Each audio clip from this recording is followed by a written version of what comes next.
कड़कती ठंड और अंधेरी रात। रोज की तरह चार दोस्त एक सुनसान जगह पे आग सेकते हुए बैठे थे। ठंड के दिनों में देर रात तक आग सेकना उनका रोज का काम था। कड़कती ठंड और चारों तरफ घना अंधेरा माहौल को कुछ अलग ही बना रहा था। जिस जगह पे वो लोग बैठते थे वो एक पुराना बंद पड़ा स्कूल था जो करीबन 100 साल पुराना था। वह स्कूल पूरी तरह खंडहर में बदल चुका था। उस खंडहर में चारों दोस्त ठंड के दिनों में हमेशा आग सेकते थे। लेकिन एक रात चारों दोस्तों में से एक लड़का जिसका नाम लक्की है, लक्की को उस दिन कुछ अजीब महसूस होता है। लक्की और चारों दोस्त आग सेकते हुए बैठे थे। तभी लक्की को स्कूल के टूटे हुए दरवाजे के पीछे एक काला साया दिखता है। काला साया को देखने के बाद लक्की डर जाता है और अपने तीनों दोस्तों से बात छुपाते हुए बोलता है कि रात अब बहुत हो चुका है, चलो घर चलते हैं। लेकिन उनके तीनों दोस्त लक्की का बात इग्नोर कर देते हैं और लक्की को थोड़ी देर और बैठने बोलते हैं। लक्की उनका बात मान के बैठ जाता है, लेकिन उसके मन में काली परछाई का डर घर बना चुका था। चारों दोस्तों में से एक दोस्त जिसका नाम प्रकाश था। कुछ समय बाद प्रकाश खंडहर की दीवार पे काला साया देखता है। साया देखने के बाद प्रकाश सहम जाता है, लेकिन किसी से कुछ नहीं बोलता। रात के करीबन 12 बज चुके थे।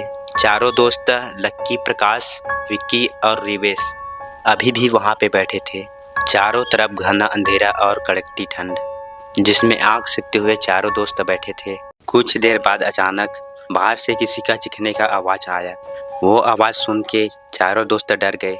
उसी वक्त लक्की अपने जगह से उठा और बिना कुछ बोले वहां से उठ करके चलने लगा। प्रकाश उससे पूछता है अकेले कहाँ जा रहा है, लेकिन लक्की कोई जवाब नहीं दे रहा था और उठने के बाद अजीब तरीका से चल के वहां से जाने लगा। तीनों दोस्त उससे पूछे, लेकिन लक्की किसी का जवाब नहीं दे रहा था। रात के 12 बज चुके थे और किसी का चीखने का आवाज सुन के तीनों दोस्त बहुत डरे हुए थे। ऊपर से लक्की का ऐसा बर्ताव उन्हें और ज्यादा डरा रहा था। लक्की बिना किसी का बात सुने वहां से निकल के इमली के पेड़ की तरफ जा रहा था। बाकी तीनों दोस्त उसे आवाज देते हैं, रुकने के लिए बोलते हैं, लेकिन लक्की किसी का बात नहीं सुनता।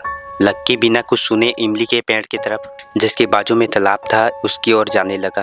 प्रकाश, विक्की और रिवेश अब तक सारी बात समझ चुके थे कि लक्की को हुआ क्या है और वो कहाँ जा रहा है। तभी लक्की जोर से चीखता है और चीखते हुए तालाब के किनारे इमली के पास जाके खड़ा हो जाता है और खड़ा होके तालाब की ओर घूरने लगता है। तालाब की ओर खड़ा होके लक्की तालाब में छलांग लगाने ही वाला होता है। तभी पीछे से प्रकाश और उस दोनों दोस्त पीछे से पकड़ लेते हैं। तीनों दोस्त लक्की को पकड़े हुए और लक्की तालाब में कूदने के लिए अपने आप को छुड़ा रहा था। जैसे तैसे तीनों दोस्त बड़ी मुश्किल से लक्की को तालाब के किनारे से उठा के लाते हैं और उसे घर पहुंचाते हैं। घर पहुंचने के बाद लक्की होश में आता है। होश में आने के बाद लक्की अपने घर वालों से पूछता है कि मैं घर में कैसे आया, मैं तो खंडहर में था। लक्की के पूछने के बाद उसके दोस्त उसे सारी बात बताते हैं। बुजुर्गों का कहना है कि इमली के पेड़ के पास उस तालाब में बहुत से लोग रहस्यमय तरीके से डूब के मारे जा चुके हैं। वह तालाब सदियों से श्राप जो कई लोगों का जान ले चुका है। अगर उस दिन लक्की के तीनों दोस्त उसे नहीं पकड़ते तो लक्की तालाब में कूद गया रहता